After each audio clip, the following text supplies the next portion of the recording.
सकाळचा नाश्ता बनवायचा आले टेन्शन, मग कशाला टेन्शन घ्यायचं आहे. ह्यो नाश्ता तुमच्यासाठीच. तुम्ही नक्की असा बनवून बघा. आणि घरच्याच साहित्यामध्ये बनतोय. समप्रमाणामध्ये आपल्याला तांदूळ, मसूर डाळ आणि तूर डाळ घ्यायची. तुम्हाला जर जास्त बनवायचं असेल तर त्याच्याप्रमाणे तुम्ही घेऊ शकता, पण मी सारखंच घेतलं दोन्ही पण. मस्त भिजत घातलं 5 तास. मस्त भिजून झाल्याच्यानंतर स्वच्छ धुवून घेतलं आणि मिक्सरला बारीक बेटर तयार करायचं बरं का. बटर तयार झाल्याच्यानंतर भाज्या तुमच्याकडे जे असेल ते टाकू शकता तुम्ही. मी 2 कांदे घेतले, 1 बीट किसून घेतलं, 4-5 मिरच्या मस्त बारीक कट करून घेतल्या, आलं लसणाची पेस्ट, बारीक चिरलेली कोथिंबीर मस्त त्याच्यामध्ये घातली, मिक्स करून घेतली. थोडं चवीप्रमाणे मीठ टाकलं बरं का. त्याच्यामध्ये आता तडका करून घेऊया. चम्मच ठेवला, त्याच्यामध्ये तेल टाकलं. तेल गरम झाल्यावर राई, जिरा, कढीपत्ता मस्त तडतडू दिला आणि जे आपण बेटर तयार केलं ते टाकायचं. गॅसवरती तवा ठेवला, तव्याला मस्त तेल लावलं, पण तेल लावताना एडिटिंगमध्ये गेलं.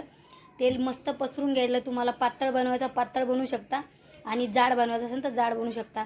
मस्त आलटी पलटी करून घ्यायचं आहे आणि माणसांचा नाश्ता भन्नाट असा 1 नंबर बनलेला बरं का. तुम्ही नक्की एकदा ट्राय करा आणि नक्की मला कमेंट करून सांगा कसा बनला म्हणून. आम्ही तर आवडीनं खाल्ला, तुम्ही पण असा बनवून खा.